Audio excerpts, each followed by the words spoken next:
I forgave my partner for what he did. I meant it completely. What I did not do was forget. He has spent 8 months trying to convince me those are the same thing, and getting angry that I won't agree. Posted to r/true off my chest. Owen thinks forgiveness is a reset button. He thinks it wipes the drive clean, returns the system to factory settings, restores everything to the state it was in before the thing that required forgiving. He thinks that when I said I forgive you, I was signing a contract that said, and now we go back to exactly what we were and you are no longer accountable for what you did, and I will behave as though it did not happen. I did not sign that contract. It was not on offer. This is the thing we have been fighting about for 8 months, in 100 different versions of the same argument. He thinks I have not actually forgiven him. I know I have. The problem is that forgiveness and forgetting are not the same word, do not mean the same thing, and do not produce the same outcome, and Owen needs them to be the same words so badly that he has decided, in the absence of my agreement, that I must be lying about one of them. I am not lying about either of them. My name is Lena. I am 31. Owen is 33. We have been together for 4 years. 14 months ago, I found out he had been having an emotional affair with a woman named Claire who he had met through a professional network. I say emotional affair because that is the accurate term. They did not sleep together, or he says they didn't, and I believe him, not because I am naive, but because the thing they had was intimate in ways that did not require a physical dimension to be a betrayal. He had been telling her things he was not telling me. He had been going to her with the parts of himself he had stopped bringing home. He had been, for approximately 8 months before I found out, conducting a private relationship alongside our relationship and calling the private relationship a friendship right up until I found the messages. I found them by accident. He left his laptop open, which is either carelessness or some level of wanting to be found out that he has not fully examined. I read enough to understand what I was reading. I closed the laptop and sat on our couch for about an hour before he came home. The conversation that followed was several hours long and covered more territory than I am going to reproduce here. What matters is the end of it, which was this. I believed him that it hadn't been physical. I believed him that he had not planned for it to become what it became. I believed that he was genuinely ashamed and genuinely sorry in the way that people are sorry when they have seen the full consequences of their choices land on someone they love. And I decided, after several weeks of the kind of thinking that keeps you awake at 4 in the morning, that I wanted to try to stay. That what we had was worth the work. That I was capable of forgiving him, and that I was willing to do it. I told him I forgave him. I meant it. And then I started behaving like someone who had forgiven him but still remembered what had happened, because that is the only honest way to behave when you have forgiven someone but still remember what happened. Here is what remembering looks like, concretely, so you understand what Owen is upset about. I am not as immediately open as I used to be. I have a layer of self-protection that was not there before, a slight withholding of the full immediate trust that I used to extend without thought. I notice it in myself. It is not a punishment I am consciously applying. It is the natural result of having learned something about what is possible, which is that the person I love is capable of conducting a parallel emotional life for 8 months without telling me. That knowledge lives in me now. It cannot be unknown. I ask, occasionally, questions I would not have asked before. Not interrogations. I am not checking his phone or demanding itineraries. But if he mentions Claire in passing or someone new, I notice the mention where I would not have noticed before. If he comes home in a particular mood, I am aware of more possible explanations than I used to be aware of. I am not accusing. I am just aware. I am slower to reassure him. When he is anxious about us, which he is more than he used to be because he knows what he did and lives with the knowledge, I do not rush to smooth it over the way I once would have. I let him sit in the discomfort occasionally, not to punish, because the discomfort is appropriate and because rushing to eliminate it was a habit I had that did not serve me. These are the things I do. None of them are, to my understanding, unreasonable. None of them are cruelty. They are the honest, measured behavior of someone who has forgiven a significant breach and who is rebuilding from the place where the breach occurred rather than from the place that existed before it. Owen experiences them as punishment, as evidence that I have not actually forgiven him. as proof that my forgiveness was conditional or false or insufficient in some way that requires me to be confronted about it.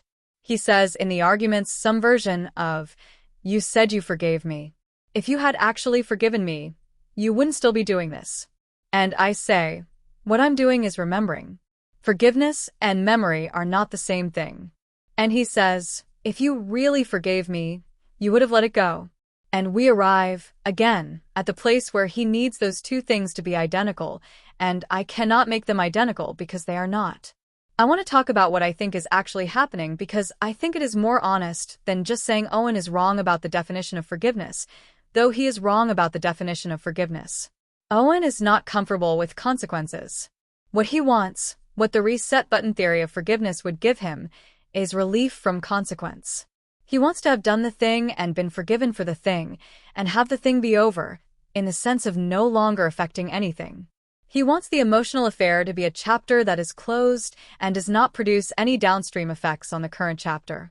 He wants to be the same Owen in the relationship that he was before, received with the same openness, trusted with the same automatic trust, reassured with the same immediacy. He wants, in short, for me to act as though it did not happen. And I cannot do that. Not because I am holding a grudge. Not because my forgiveness was incomplete. But because I am a person who went through something real and who was changed by it, and pretending I was not changed would be its own kind of dishonesty, and I have already had enough dishonesty in this relationship for one chapter. The affair, emotional, 8 months, the parts of himself he was taking somewhere else, changed what I know about what is possible. Changed the background radiation of the relationship. Changed the specific way I hold my trust, which is now something I extend consciously and rebuild incrementally rather than something I hand over wholesale in the first instant of connection. These are not unfair changes. They are proportionate changes. They are what happens when something happens. I have forgiven him for causing them. I have not pretended they don't exist. Those are two different things, and I will not collapse them into one to make him more comfortable. My therapist, Dr. Sandra Osei, said something in a session about 3 months ago that I have returned to almost weekly. She said, "Forgiveness is something you do for yourself. It releases you from carrying the anger. But it doesn't obligate you to rebuild trust on the other person's timeline. Trust is rebuilt on the timeline of the person who lost it."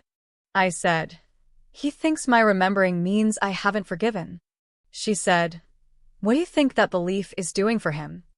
I sat with that. What it's doing for him is protecting him from the ongoing discomfort of accountability. If forgiveness means forgetting, then once I say I forgive him, the discomfort ends for him. The slate is clean, and he doesn't have to keep sitting with the knowledge of what he did. My remembering keeps him in a state of mild ongoing accountability that he finds intolerable, and so he has decided that my remembering is the problem. That I am the one who is not doing forgiveness correctly. She asked, "Do you think he's consciously doing this?" I said, "No. I think he genuinely believes what he's saying. I think he needs to believe it." She said, "What would it mean for him to accept that you've forgiven him and still remember?" I said, "It would mean he has to keep sitting with what he did indefinitely, without a finish line, without a moment when it's fully resolved and stops touching anything." She said, "And is that unreasonable? For him to have to do that?" I said, "No." She said, "Does he think it's unreasonable?" I said, "Yes." She said, "That might be the conversation you need to have." I had it. Not cleanly. The conversation was not a single clean confrontation. It was the argument we have been having for 8 months, finally reached the bottom of it. We were in the kitchen on a Sunday morning, the low-grade version of the familiar argument starting up again, and I felt something shift in me that had been waiting to shift. I said, "Owen, stop. I need you to actually hear something." He stopped. I said, "I forgave you. That is real. I am not taking it back, and I am not lying about it. Forgiving you means I release the anger. It means I stopped wanting you to be punished. It means I chose to stay and try to build something." All of that is true. He said, "Then why?" I said, "Let me finish. Forgiving you does not mean I forgot. It does not mean I am the same person I was before I read those messages. It does not mean my trust came back automatically just because I chose to stay. Trust is not the same thing as forgiveness. I forgave you on the day I said I did. I have been rebuilding trust every day since, slowly, because that is how trust is rebuilt after it is broken. And I need you to understand something. I waited until he was looking at me. Your discomfort with my remembering is not my responsibility to fix. You did something. It had consequences. I am living in those consequences gracefully. I am still here. I am still trying. I forgave you. And the least I need from you is to stop telling me that the way I am living in those consequences means my forgiveness wasn't real. He was quiet. I said, "You want me to act like it didn't happen? I cannot do that. It happened. We are both different because it happened. That is not me failing at forgiveness. That is just reality," he said after a long pause. "I just want us to be okay." I said, "I know. I want that too. But okay does not mean unchanged. We are okay, and we are different. Both things are true." He looked at the table. He said, "I don't know how to stop waiting for it to go back to normal." I said, "I think you need to stop waiting for that and start figuring out what normal looks like from here. Because from here is where we are." He said, "That's hard." I said, "I know. It's hard for me too." We did not resolve everything that morning, but something settled. The argument that had been running for 8 months reached a different place. Not ended, not solved, but arrived at something more honest than the version we had been having, which had been me defending my forgiveness and him contesting it. This version was us both looking at the actual thing, the gap between where we were and where he wanted us to be, and the work required to close it, and the fact that the work is his to do as much as mine. I am still with Owen. I want to say that clearly because I think some people reading this will assume the story ends in leaving, and it doesn't. Not yet. I don't know how it ends. I know that I have done what I said I would do. I forgave him, I stayed, I am rebuilding, and that I have been doing it honestly rather than performing a version of it that would make him feel better, but would not be true. The forgiveness is real. The memory is also real. They do not cancel each other out. They exist together, the way most complicated things exist. Not neatly, not resolved into a single clean feeling, but present simultaneously, both true, both mine. What I have learned from the 8 months of this argument is the thing I want to leave here. Forgiveness is for the person who gives it. It is the release of the desire to punish, the letting go of the active carrying of anger. It is a gift you give yourself as much as the other person. It is real, and it is valuable, and I gave it fully. But forgiveness is not amnesia.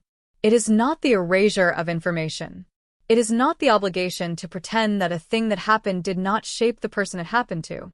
The person it happened to gets to be shaped by it. The person who caused the thing does not get to determine how the shaped person is allowed to carry what they now know. That is the difference Owen doesn't understand.